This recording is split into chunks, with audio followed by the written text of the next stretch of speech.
মাথায় রাখবেন, নারীর সৌন্দর্যের দাম আছে, পুরুষের সৌন্দর্যের দাম নাই যদি তার যোগ্যতা না থাকে। পুরুষের আসল পরিচয় তার চেহারায় নয়, পুরুষের আসল পরিচয় তার বডিতে নয়, পুরুষের আসল পরিচয় তার টাকার মধ্যে লুকিয়ে আছে। যুবক ভাইরা, টাকা থাকবে তো টাকলার সঙ্গেও মেয়েকে বাবা বিয়ের পিড়িতে বসায় দিবে, আর টাকা না থাকলে তাকড়া যুবককেও মেয়ের বাপ চোখ তুলে তাকাতে চায় না। যুবক ভাইরা, তোমরা কি সবাই ইলন মাস্কের নাম শুনেছ? ভাই আপনারা আমার কথা রাগ টাগ করছেন না তো? মানে আমি একটু ফ্রেন্ডলি কথা বলি। আমি ভাবি যে আমার সামনে যারা বসে আছে এরা হয়তো বা আমার রক্তের আপন কেউ নয়, তবে মাঝে মাঝে রক্তের সম্পর্কের চাইতে বন্ধুত্বের সম্পর্ক অনেক বেশি দামি হয়। যুবক ভাইরা, ইভেন আপনারা অবাক হয়ে যাবেন, মাঝে মাঝে রক্তের চাচা বেঈমানি করে, রক্তের আপন মামা মায়ের সম্পত্তি মেরে খায়, বাট কলিজার বন্ধু আমাদের সঙ্গে বেঈমানি করে না, ঠিক কিনা বলে? তো বন্ধু হিসেবেই বলছি, আমাকে একটু উত্তর করবেন, আমার কথা মাইন্ডে নেবেন না। আপনারা সবাই ইলন মাস্ক নাম শুনেছেন না? গত মেবি এক সপ্তাহ আগে তার জাস্ট একটা টিপস বা একটা পরামর্শ, আমি তাকে আইডল মনে করি না। জেফ বেজোস আমাদের আইডল নয়, ইলন মাস্ক আমাদের আইডল নয়, শাহরুখ খান আমাদের আইডল নয়, আমির খান, সালমান খান কেউ আমাদের আইডল নয়। আমাদের আইডল মুহাম্মদুর রাসূলুল্লাহ সাল্লাল্লাহু আলাইহি ওয়াসাল্লাম। জেফ বেজোস, যিনি অ্যামাজনের ফাউন্ডার, প্রতিষ্ঠাতা, তিনি একটা মারাত্মক কথা বলেছেন, যেই কথা যুবকদেরকে শেয়ার করতে চাই যাতে করে তোমরা ইন ফিউচার ভালো কিছু করতে পারো। জেফ বেজোস বললেন, মাথার যে স্ট্রেস কিংবা টেনশন, এটা কঠোর পরিশ্রম করলে আসে না, বরং যেই কাজ তুমি করতে পারো ওই কাজ রাইট টাইমে করতে না পারলেই তুমি টেনশন ভোগ করবা। দেখেন তো, আজকে আপনার বয়স 30 হয়ে গিয়েছে, আপনি ভাবছেন, ইস যদি আমি আমার ব্যবসা 20 বছর থেকে শুরু করতাম। কথা ভুল বললাম না ঠিক বললাম? বলেন বলেন বলেন। আজকে ফিল হচ্ছে, ইস যদি আরো আগের থেকে স্কিলগুলো ডেভেলপ করতাম, তবে আজকে আমাকে এত দুর্দিন দেখতে হতো না। অতএব মাথায় রাখতে হবে, পুরুষের পরিচয় তার চেহারার মধ্যে নেই, পুরুষের পরিচয় তার বডির মধ্যে নেই, পুরুষের পরিচয় টাকা ভর্তি পকেট। পুরুষ সবার কাছে দামি, টাকা নাই, পুরুষের সমাজে 2 পয়সা কোনো মূল্য নাই, ঠিক কিনা বলে? 2 নাম্বার কথা বলতে চাই, মুরব্বীদের পায়ে হাত রেখে। মুরব্বীদের পায়ে আমার হাত। আব্বাজান, আপনি একা নামাজ পড়লেই আপনি জান্নাতে যাবেন না। আব্বাজান, চাপদাড়ি রাখলেই আপনি জান্নাতে যাবেন না। সারাদিন দোকানে, বাজারে, ভ্যানে আল্লামা সাইদির ওয়াজ শুনলে, মিজানুর রহমান আজহারের ওয়াজ শুনলে আপনি কনফার্ম জান্নাতি হয়ে যাবেন না। আপনাকে জান্নাতে যাওয়ার জন্য সবচাইতে গুরুত্বপূর্ণ অংশ হচ্ছে আপনার ছেলেকে রাইট টাইমে বিয়ের পিড়িতে বসায় দেওয়া লাগবে। আমি তো কথাটা জোরে শুনতে চেয়েছিলাম, কথা ভুল বললাম না ঠিক বললাম? বলো বলো বলো বলো বলো। অনেক বাবা বলে, তুই নিজের পায়ে দাঁড়িয়ে বিয়ে কর।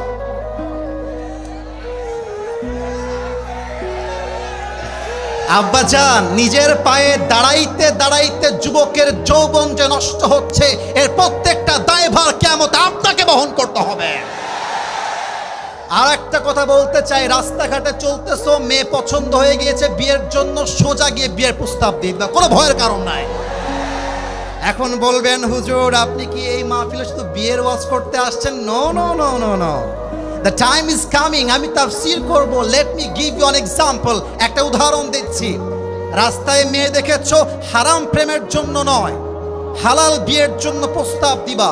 অপশন 2টা, হয় মেয়েটা অ্যাকসেপ্ট করবে, যদি অ্যাকসেপ্ট করে তাহলে তো মাশাআল্লাহ, শাদি মুবারক। আর যদি অ্যাকসেপ্ট না করে, কষ্ট পাওয়ার কোনো কারণ নাই, সে তোমাকে ছাকা দিয়ে একটা বিয়ে করবে। তুমি বেটা মরদ মানুষ, বেটা মানুষ, ও বিয়ে করবে একটা, তুমি 4টা বিয়ে করে দেখায় দেবা। পুরুষ মানুষের ছাকা খাওয়ার কোনো ওয়ে নাই।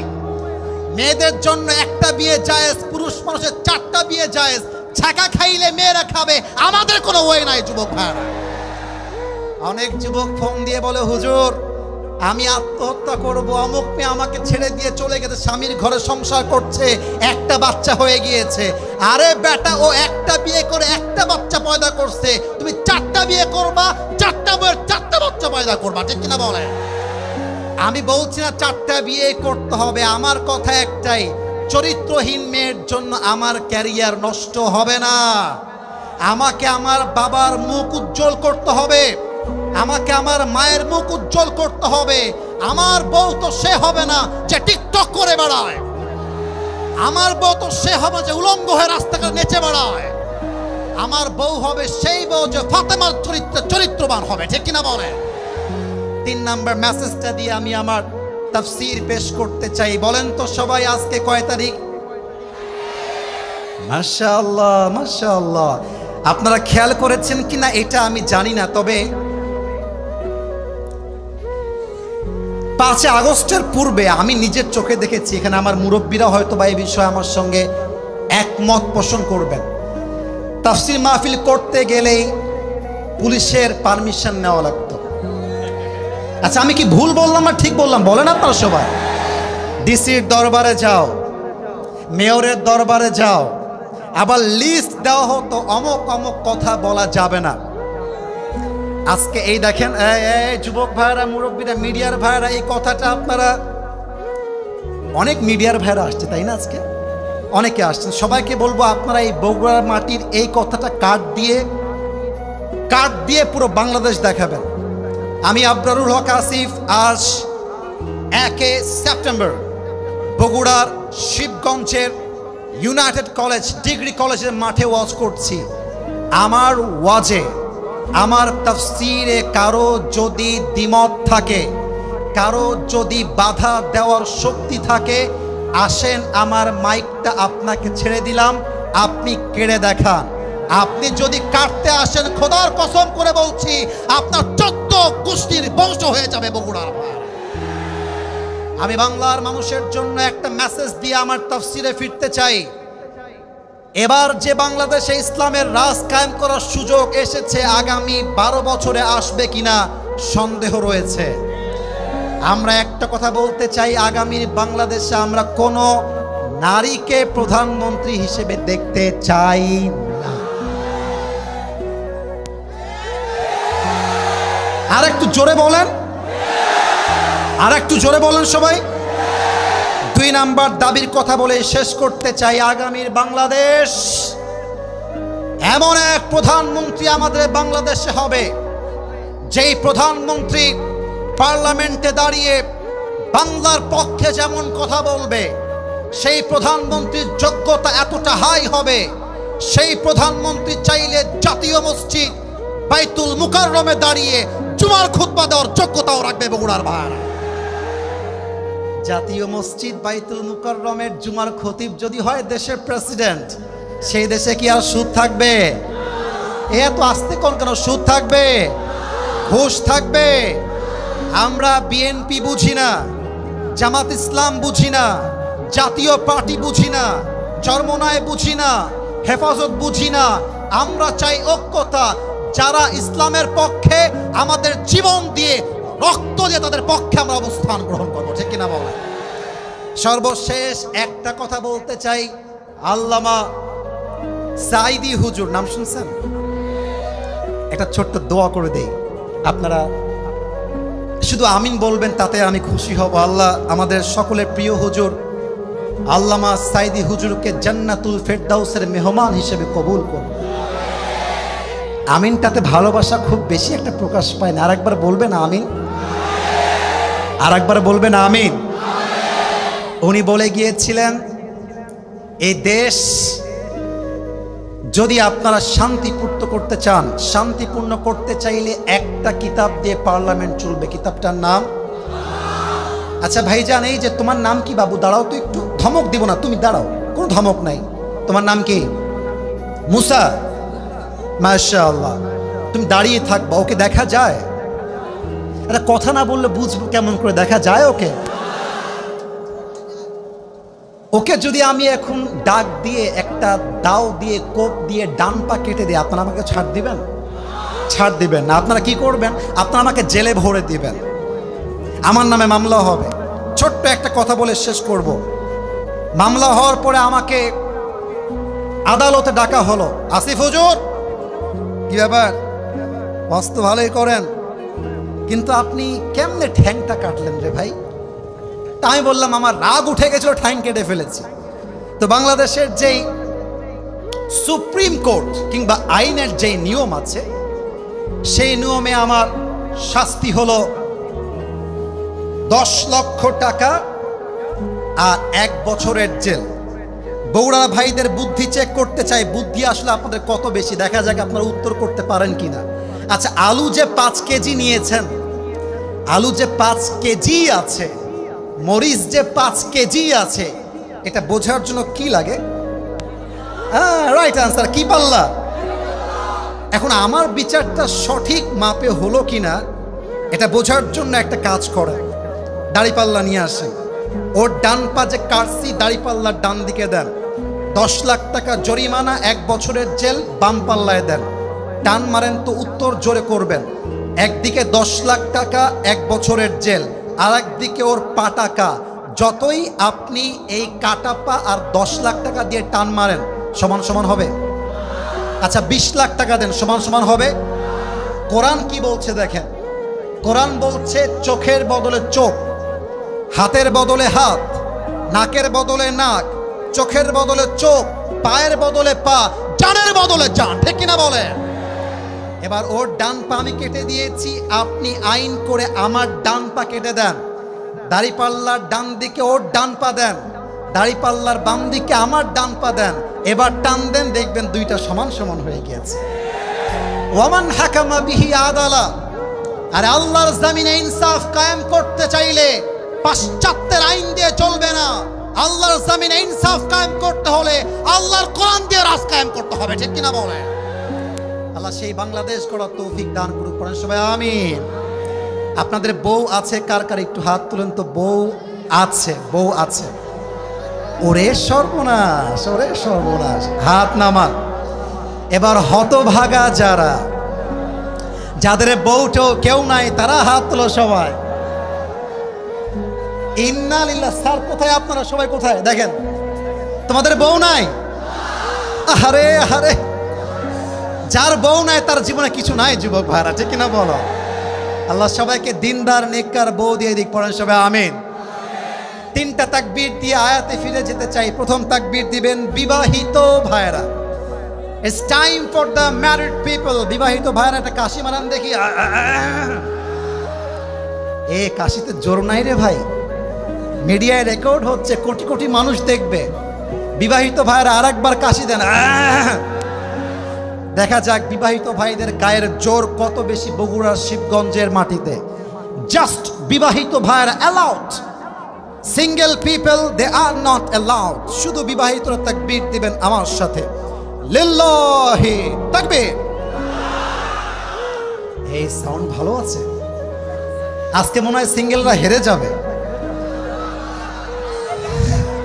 এবার সিঙ্গেলদের পালা, সিঙ্গেলরা কাশি দেওয়া। নাম্বার আপনারাই দিবেন, দেখা যাক কারা জিতে। সিঙ্গেল ভাইরা, বিবাহিত ভাইরা চুপচাপ। It's time for the single people. Single ভাইরা নারে তাকবীর। বিবাহিত ভাইরা আমাকে মাফ করে দিন, একটুর জন্য আপনারা হেরে গিয়েছেন। আজকে বিজয়ের মালা সিঙ্গেলদের গলায় পরিয়ে দেওয়া হলো, ঠিক না বলে? এবার আর কোনো ভাগাভাগি নাই, সবাই মিলে তাকবীর হবে, তাফসীর শুরু হবে। সবাই একটা কাশি দেন, এমন কাশি দিবেন মাঠ সহ, আমি সহ স্টেজ ভেঙে নিচে পড়ে যাব। দেখা যাক কাশি দেওয়া হোক। বগুড়ার সন্তান যে বীর পুরুষের সন্তান, তার প্রমাণ দেওয়ার টাইম এসেছে। লিল্লাহি তাকবীর। আল কোরআনের আলো, আল হাদিসের আলো। কোরআন হাদিস যেখানে, আলেম ওলামা যেখানে, বগুড়াবাসী যেখানে। ছোট্ট একটা গিফট নিয়ে আসছি, আপনারা নেবেন? আমি আমার নিজের একটা আতর নিয়ে আসছি। আমার সিজনের প্রথম মাহফিল আজ দিয়ে বগুড়া দিয়ে শুরু হয়েছে। এই আতরটা আমি যে কাউকে গিফট করতে পারি, শর্ত একটা আমি সামনে রাখলাম আপনাদেরকে আকর্ষণ করার জন্য। 3টা আয়াত তেলাওয়াত করেছি, 3টা আয়াতের ভিত্তিতে আজকে তাফসীরকে আমি as much as I can, যতটুকু আমি পারি, I will try my best level to represent all this ayah from Quran. আমি আমার জায়গা থেকে সর্বোচ্চ চেষ্টা করব। প্রথম আয়াত আমি তেলাওয়াত করেছি সূরাতুল বাকারা 286। আমার audience they have to be active, উত্তর করতে হবে। সূরা বাকারা আয়াত নাম্বার 200, এই আয়াত একটু জোরে বলবেন, 286 বলো সবাই, 200। লেটস রিপিট এগেন, আবারও 200। আরেকটা আয়াত তেলাওয়াত করেছি সূরাতুত তাওবাহ, বলেন সবাই সূরাটার নাম কি? পারা নাম্বার 10, বলেন সবাই পারা নাম্বার, আয়াত নং 51 তথা 51। আয়াত নাম্বার কত? 3 নাম্বার আয়াত হচ্ছে সূরাতুজ জুমার, পারা নাম্বার 24, বলেন সবাই কয় নাম্বার পারা? আয়াত নাম্বার 53। আয়াত নাম্বার, আওয়াজ পায় না, আয়াত নাম্বার, প্রথম আয়াত 286, দ্বিতীয় আয়াত 51, তৃতীয় আয়াত 53। তাহলে শুরু করি আমরা তাফসীর। যুবক ভাইয়েরা কেউ মোবাইলে হাত দিবেন না, মোবাইলে হাত দিলে আমি আসিফের সঙ্গে নয়, তাফসীর মাহফিলের সঙ্গে বেঈমানি করা হবে। আমি তাফসীর শুরু করছি আল্লাহর কোরআন থেকে। আউযু বিল্লাহি মিনাশ শাইতানির রাজীম, বিসমিল্লাহির রহমানির রহিম। لا يكلف الله نفسا إلا وسعها. Allah says in this ayah, Allah subhanahu wa ta'ala doesn't test anybody beyond their strength.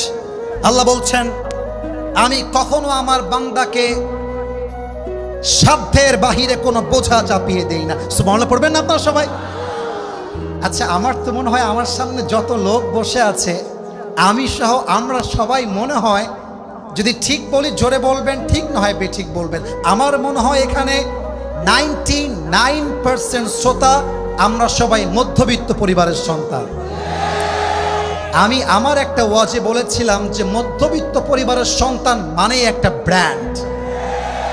আমাদেরকে ডাউল ভাত দিবেন খাবো, গোস্ত দিবেন খাবো, কিছুই দিবেন না, জাস্ট ভাত দিবেন, মরিচ পেঁয়াজ দিয়ে পান্তা ভাতও আমরা খেতে পারবো, ঠিক কিনা বলেন? পৃথিবীর যত ইতিহাস হয়েছে, বড়লোকের ব্রয়লার মুরগিরা বেশি ইতিহাস করতে পারে নাই, বেশিরভাগ ইতিহাস করেছে মধ্যবিত্ত পরিবারের সন্তানেরা, ঠিক কিনা? আল্লাহ বলছেন, বান্দা শোনো শোনো, তোমার জীবনে যতই কষ্ট আসুক না কেন, যতই দুঃখ আসুক না কেন, প্রত্যেকটা দুঃখ কষ্ট সহ্য করার ক্ষমতা তোমাকে দিয়েছে একজন। আওয়াজ দিয়ে বলেন সবাই, তিনি কে? 2 নাম্বার আয়াত ছিল সূরাতুত তাওবার 51। এই তো মাশাআল্লাহ, সূরা তাওবার কত নাম্বার আয়াত? আল্লাহ বলছেন, কুল লা ইউসিবানা ইল্লা মা কাতাবাল্লাহু লানা।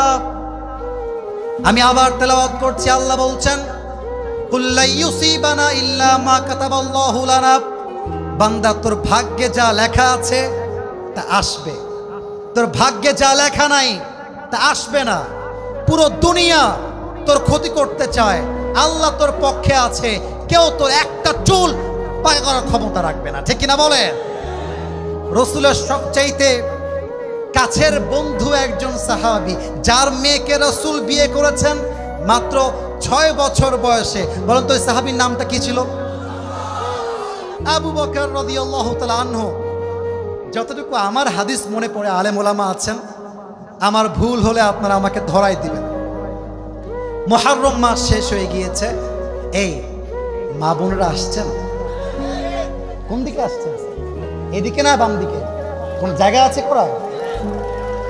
আলাদা প্যান্ডেল করা আছে? আচ্ছা আচ্ছা, আমার মা বোনরা আপনারা একটা কথা মাথায় রাখবেন, এটা মা বোনদের জন্য বলতেছি। এই আয়াতে আমি মা বোনদের জন্য একটা মেসেজ বলবো, জাস্ট এই একটা হাদিস বলে। এখানে অনেক স্বামী বসে আছেন, অনেক মুরব্বী বসে আছেন, বেশিরভাগ মেয়ের চরিত্র নষ্ট হওয়ার পেছনে তার মায়েরা বেশি দায়ী। যুবক ভাই, একজন মেয়ে যদি চরিত্রবান হয় তার 90% দায়ভার মাকে বহন করতে হবে, ঠিক কিনা বলে? আজকালকার বেশিরভাগ সংসার ভেঙে যায় মায়ের কুটনামির জন্য, শাশুড়ি কুটনামির জন্য। আজকালকার মেয়েরা, মুরব্বীদেরকে আমি হাত জোর করে বলছি, আব্বাজান আমি তাফসিরের বাহিরে এই কথা বলতে বাধ্য হচ্ছি, আপনারা আমার কথাকে খারাপ দিকে নেবেন না। আজকালকার মেয়েরা 13 বছর বয়সে, 14 বছর বয়সে, 15 বছর বয়সেই সতীত্ব হারিয়ে ফেলে, ইজ্জত হারিয়ে ফেলে, বগুড়ার মমইনে গিয়ে প্রেম করে বেড়ায়। এর একমাত্র সাহস পেয়েছে তার মায়ের থেকে। যুবক ভাইরা, একটা মা যদি বলে আমার মেয়ের স্কুল হবে আমার সাথে, আমার মেয়ের কলেজ হবে আমার সাথে, আমার মেয়ে কোচিং করতে যাবে আমার সাথে, আমার বিশ্বাস বাংলাদেশে 95% মেয়ের ইজ্জত রক্ষা হয়ে যাবে। আমি অবাক হয়ে যাই সেই মাদেরকে দেখলে, যেই মায়েরা যুবকের কাছে সামান্য কয়েকটা টাকা দেখলে, একটু সরকারি চাকরি দেখলে মেয়েকে বলে যে মা এই তো সুযোগ, যা ওর ঘাড়ে ঝুলে পড়। আমি সেই মাকে বলতে চাই, আপনার জন্য যেই যুবক অপবিত্র বউ পাবে, আপনার জন্য যেই যুবক তার বউকে তালাক দিবে, এই প্রজন্ম আপনি নষ্ট করেছেন, এই সংসার নষ্ট করেছেন, মেয়ের ইজ্জত আপনি নষ্ট করেছেন। যত মেয়ে আজকে জেদি হয়েছে, এই জেদি মেয়েদেরকে আব্বা আম্মা আদর্শ শিক্ষা দিতে পারে নাই। যেই মেয়েগুলো আজকে বগুড়া শহরে জিন্সের প্যান্ট আর টি শার্ট পরে ঘুরে বেড়ায়, আপনি বাবা যতই 5 ওয়াক্ত নামাজি হন, যতই আপনি সামনের কাতারের মুসল্লি হন, আপনার মেয়ের জন্য যুবকদের চরিত্র নষ্ট হবে, আর আপনি চেলাইয়া বেহেশতে যাবেন, এটা কষ্টের কালেও সম্ভব হতে পারে না। আবু বকর রাদিয়াল্লাহু তাআলা আনহু ছিলেন একজন আদর্শ বাবা।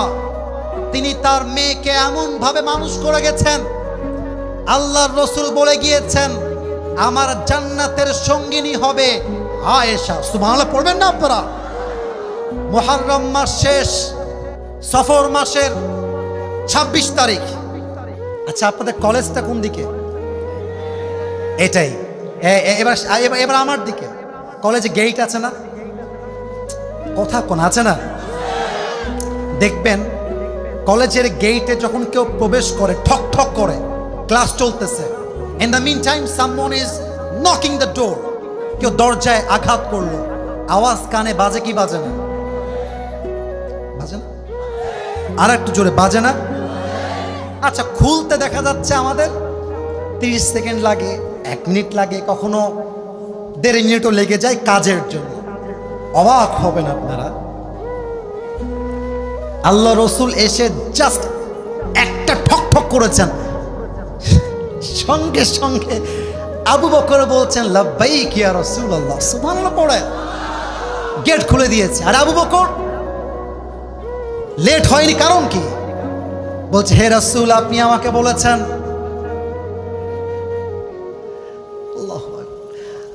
আপনি আমাকে বলেছেন যে আমি আপনার হিজরতের সাথী হব। ওই সেই দিন থেকে আমি একটা মুহূর্তের জন্য এই দরজা ছাড়তে পারি নাই। সুবহানাল্লাহ বলে আল্লাহ রাসূল ডাক দিয়ে বলছে আবু বকর, ডাক চলে আসছে, আজকেই বের হতে হবে হিজরতের জন্য। আল্লাহ রাসূল বাসায় ফিরে আসছেন, আলীকে বলছে আলী, এই হচ্ছে আমার খাট, তুমি শুয়ে পড়ো। কেন শুয়ে পড়বা? যেন কাফেররা বাহির থেকে এটা ভাবতে পারে যে মুহাম্মদ সাল্লাল্লাহু আলাইহি ওয়াসাল্লাম খাটে শুয়ে আছে, এই ফাঁক দিয়ে আমি বের হয়ে যাব। এটা হচ্ছে গেট, এটা হচ্ছে রাস্তা, বামেও কাফের, ডানেও কাফের। আল্লাহর রাসূল গেট থেকে বের হলেন, এক মুষ্টি ধুলো নিলেন, সূরা ইয়াসিনের প্রথম 9 আয়াত তেলাওয়াত করলেন, এমনি ছুঁড়ে দিলেন। আল্লাহ সমস্ত কাফেরদের চোখে এমন পর্দা দিলেন, আল্লাহর রাসূল সবার সামনে দিয়ে বের হয়ে গেল, কাফেররা চুল পরিমাণ আন্দাজও করতে পারে না। সুবহানাল্লাহ, তো আস্তে আশা করি না, সুবহানাল্লাহ পড়ে। রাসূল বের হয়ে গিয়েছেন, গিয়ে দেখছেন আবু বকর দাঁড়ায় আছে। এই যুবকরা, কৌশল কাকে বলে দেখো, সব সময় পরিশ্রম করলে হয় না, মাঝে মাঝে স্মার্ট হয়ে কাজ করতে হয়, মাঝে মাঝে ঝোপ বুঝে কোপ মারতে হয়, ঠিক কিনা বলো? আবু বকর বলছে, ইয়া রাসূলুল্লাহ, আমরা এখনই মদিনায় যাব না। ডানে হচ্ছে মদিনা, বামে হচ্ছে গারে সৌর।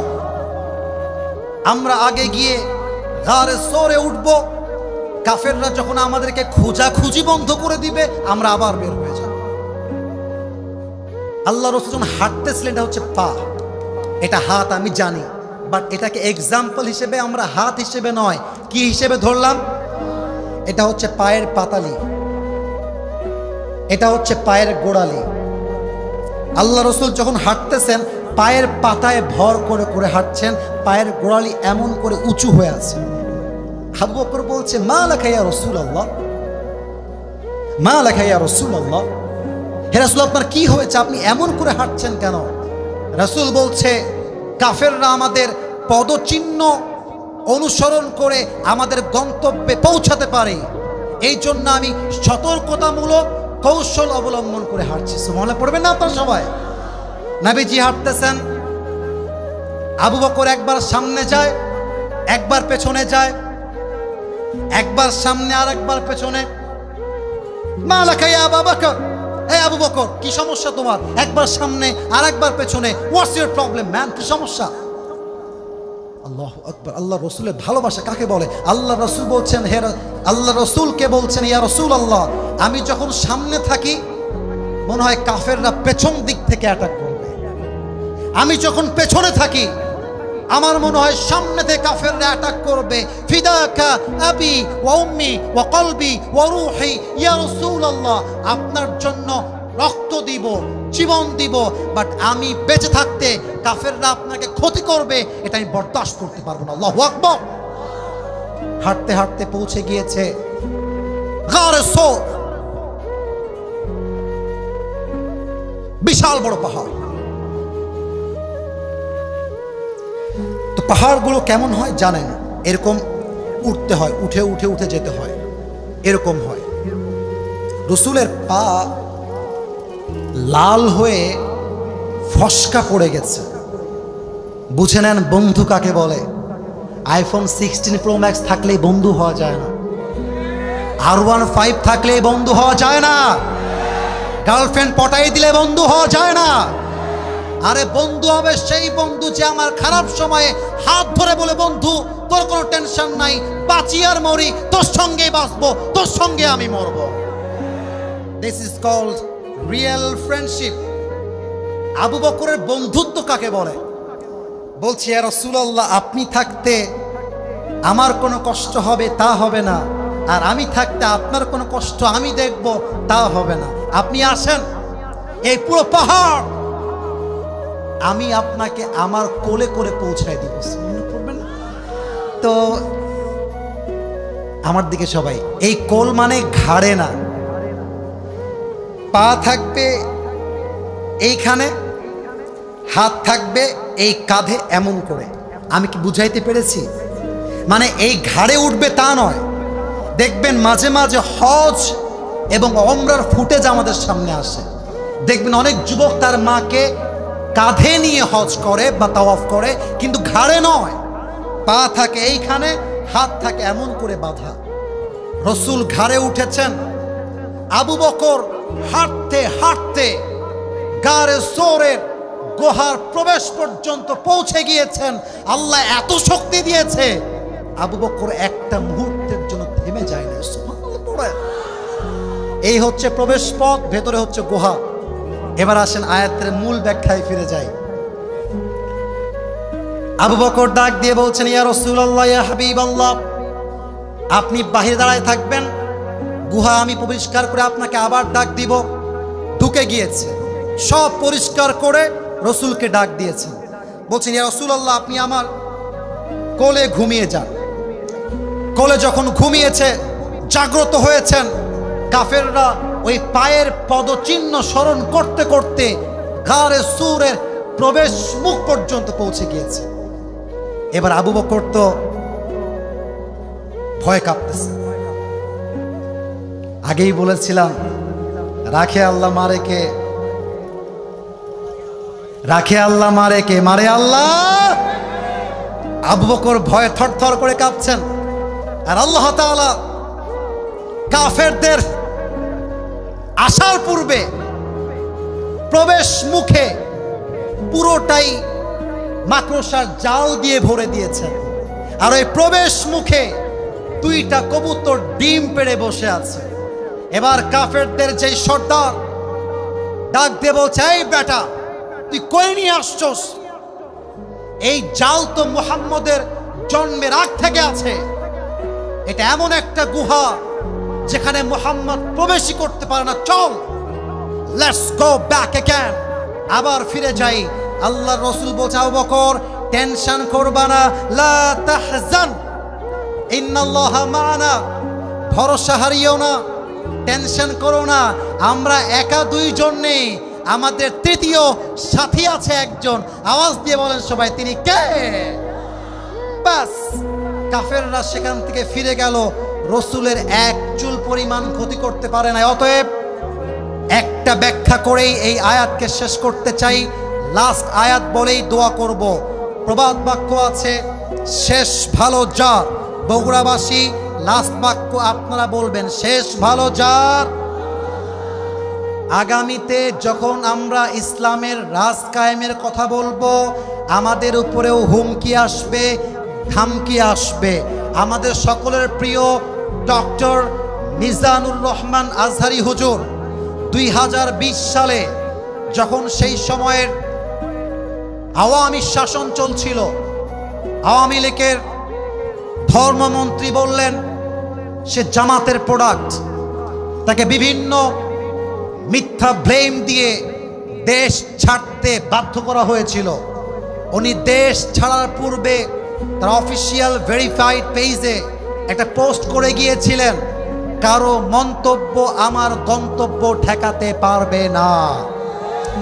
তারা তখন তাকে বিদায় করেছিল, কিন্তু আজহারি কিচ্ছু বলেন নাই, নির্বিচারে জুলুম সহ্য করেছেন, মাতৃভূমি ত্যাগ করেছেন। কিন্তু আল্লাহ সময়ের চাকা ঘুরিয়ে দিয়েছেন। যারা তাকে 2020 সালে বাংলার মাটির থেকে বের করতে বাধ্য করেছিল, তারা আজকে ভারতে পালিয়ে গিয়েছে। আজহারি মালয়েশিয়ার থেকে বীর পুরুষের বেশে বিজয়ের বেশে বাংলাদেশে ফিরে এসেছে, ঠিক কিনা বলেন? আল্লামা সাইদি হুজুরকে তারা রাজাকারের ট্যাগ দিয়েছিল। আল্লামা সাইদি হুজুর তার সন্তানের জানাজায় এসে হাতে কোরআন নিয়ে বলেছেন, 1971 সালের রাজাকারের কোনো কাদা মাটি আমি সাইদির গায়ে লাগে নাই, লাগে নাই, লাগে নাই। আজ তিনি শহীদ হয়ে গিয়েছেন, তবে তিনি প্রমাণ করে গিয়েছেন যে আল্লাহর জমিনে আল্লাহর রাজ কায়েমের কথা বলে তারা জীবন দিতে পারে, রক্ত দিতে পারে, শহীদ হতে পারে, কিন্তু তারা বাতিলের সামনে তার মাথাকে নত করতে পারে না, ঠিক কিনা বলেন? অতএব আমি আসিফ বলতে চাই, আগামীতে আবার জুলুম হবে, এই আয়াত মাথায় রাখবেন। সূরা তাওবার 51 নম্বর আয়াত, যদি আল্লাহ তোমার সঙ্গে থাকে, দুনিয়ার সমস্ত বেঈমানরা মিলে তোমার এক চুল পরিমাণ কোনো ক্ষতি করতে পারবে না। আর যদি আল্লাহ তোমাকে বিপদে ফেলতে চায়, কোনো বাপের ক্ষমতা নাই তোমাকে বাঁচাবার, ঠিক কিনা বলেন? সর্বশেষ আয়াতের তাফসীর করে, তাফসীর তো না, জাস্ট তরজমা বলে পুরস্কার দিয়ে দিব। সূরাতুজ জুমার কত নাম্বার আয়াত? মাশাআল্লাহ, আমি জাস্ট ট্রান্সলেট করব, তরজমা। আউযু বিল্লাহি মিনাশ শাইতানির রাজীম।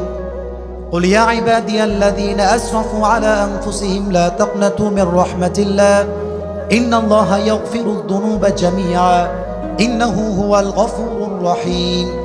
Allah says in this ayah, O my worshipper, হে আমার বান্দারা, الذين أسرفوا على أنفسهم, যারা তাদের নফসের উপরে জুলুম করেছো, গুনাহ করেছো, জেনা করেছো, সুদ খেয়েছো, ঘুষ খেয়েছো, দাড়ি কামিয়েছো, লা তাকনাতু মির রাহমাতিল্লাহ,